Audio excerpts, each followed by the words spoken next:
Hello everyone, আসসালামু আলাইকুম। আজকে আরও একটি নতুন টপিক নিয়ে কথা বলতে চাই। সেটা হইল বাইকের কালার কেমনে চইলা যায় আর কিসের জন্য, এটা পুরাটাই আপনার ভুল। তো আমি আপনার আজকে পুরা ডিটেলটা বলবো যে আপনার বাইকের কালার কেন চইলা যায়। ফার্স্টে বলি, আমার বাইকের কালারটা দেখেন 1%ও যায় নাই, যদিও 2-3 মাস যাবত ইউজ করতেছি। এর আগেও আমি এই বাইক কিনছিলাম, এটা অন্য ভিডিওতেও বলছি, সেটার কালার কিন্তু একদমই জ্বলে গিয়েছিল। আপনারা চাইলে দেখতে পারেন ভিডিওগুলা। তো এই বাইকটার কালার কেন যায় না, কিংবা ফিউচারেও এত তাড়াতাড়ি নষ্ট হবে না, সেটা আপনাদের বলি।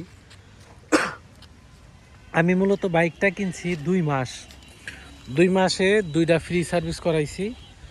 এর মধ্যে আমি মাত্র দুইবার বাইক ধুইছি আর কি। কেনার পরে অনলি 2বার আমি ওয়াশ করছি বাইকটা, তাও ফ্রিতে।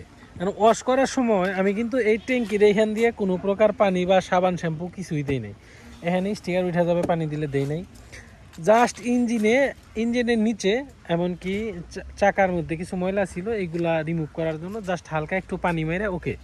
আমি এছাড়া সাবান শ্যাম্পু ফোম টোম আমি কিছুই দিই নাই। কারণ হচ্ছে বাইকে যখনই আপনি সাবান শ্যাম্পু মারবেন, এই রঙের ভিতরে গৈসামাই যায়, এখানে গোসল করানো শুরু করে দিবেন, তখন দেখবেন যে এটা রং অটোমেটিকলি গেছে। আপনি 4-5 বার দিলেই দেখবেন যে নাই, রংটা ধীরে ধীরে ডিসকালার হয়ে যায়। অনেকেই বুঝেই না, অনেকেই মনে করে বাইক রোদ্রে রাখার লেগেও জ্বলে, কিন্তু এটা কম। কিন্তু আপনি যখনই বাইকটা সাবান দিয়ে ওয়াশ করবেন প্রতিনিয়ত, 1 সপ্তাহ পর পর, 2 সপ্তাহ পর পর, দেখবেন যে বাইকের রং এমনিতেই চলে গেছে। আর একটা দ্বিতীয় নাম্বার যে ভুলটা করেন, এটা ইঞ্জিনটা রং উঠে যায়। এটার কারণ হইল, আপনার বাইকটা গরম অবস্থায় যখনই আপনি ওয়াশ করা শুরু করবেন সাবান শ্যাম্পু দিয়ে, আপনারা জানেন যে একটা রঙের আস্তর থাকলে সেটা গরম হয়ে গেলে এমনিতেই সেটা হচ্ছে লিকুইড টাইপের হয়ে যায়। তো সেইখানে যদি আপনি সোডা কিংবা ফাঁকি মারেন, তাহলে দেখবেন যে এমনিতেই রং উঠে গেছে। গরম বাইক কখনোই ওয়াশ করবেন না, ভুলেও না। আর সাবান শ্যাম্পু যতটা পারেন কম দিবেন। আমি কি করি, এই যে আপনাদের দেখাই, এই যে বাইকে দেখেন ময়লা হয় না এমন না, মোটামুটি যে কাদা টাদা লাগছে হালকা পাতলা, যখনই ভিজা কাদা লাগে তখন আমি ওয়েট করি এই কাদাটা শুকানোর জন্য। যখনই কাদাটা শুকায় বালুর মতো হয়ে যায়, তখন আমি একটা নেকড়া নিয়ে এখানে ঘষা দিলেই দেখা যায় বাইকটা একদম ক্লিন হয়ে যায়।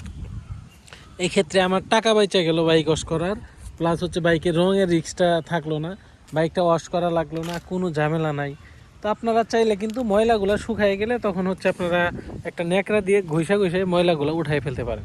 তাহলে কিন্তু বাইকের রং যাওয়ার রিস্কটা থেকে যাবে না। কারণ হচ্ছে যখন আপনি সাবান শ্যাম্পু মারবেন বাইকের মধ্যে, তখন ইজিলি দেখবেন যে আপনার বাইকের রং উঠে গেছে। সো আপনারা কেয়ারফুলি বাইকটা রাখার চেষ্টা করবেন, যে যত পারেন বাইক কম ধুইবেন, আর রোদে স্ট্যান্ড করে রাখার চেষ্টা একটু কম করবেন। তাইলে দেখবেন যে বাইক মোটামুটি ঠিক আছে। আমি যেই কয়টা কথা বললাম, যে গরম বাইক ওয়াশ করা, সাবান শ্যাম্পু বেশি বেশি মারা, আর ঘন ঘন বাইক ধোয়া, এই কয়েকটা কারণেই বাইকের রং জ্বলা যায়। যারা ফিউচারে বাইক কিনবেন, তারা আমার এই কথাগুলো মাইনা চলবেন, দেখবেন আপনার বাইক 2-3 বছরেও কিছুই হবে না, নতুনের মতোই লাগবে। আর বাইকে কখনো আপনি কেরোসিনের আশেপাশেও যাইবেন না, কেরোসিন দিবেন না। অনেকে চকচকা দেখানোর জন্য বাইকে কেরোসিন দিয়ে ঘষা লাগায়, যাতে বাইকটা সুন্দর দেখা যায়। আর ফোম টোম এগুলো তো ইউজ করবেনই না, সাময়িক সময়ের জন্য চকচকা দেখা গেলেও দেখবেন পরে রঙের সমস্যা হয়ে যায়। আর কেরোসিন দিলে কি হয়, আর রং তাড়াতাড়ি ওঠে। কারণ আপনারা জানেন যে রং কোনো জায়গা থেকে ওঠানোর জন্য কেরোসিন তেল ইউজ করা হয়। অনেক সার্ভিস সেন্টারে দেখা যায় দেওয়ার পরে কেরোসিন দিয়ে ইঞ্জিনে স্প্রে মারা দেয়, যাতে সুন্দর দেখা যায়। ওই সময় চকচকা দেখা গেলেও পরে কিন্তু রংটা জ্বলা যায়। সো সকলে সাবধান। এরকম নতুন নতুন টিপস পাইতে চাইলে অবশ্যই আমার চ্যানেলটা সাবস্ক্রাইব করে রাখবেন, আর একটা কমেন্ট করে যাবেন যে এই ভুলগুলা করার কারণে কাদের বাইকের রং জ্বলে গিয়েছে। তো ধন্যবাদ সবাইকে, দেখা হবে নেক্সট ভিডিওতে।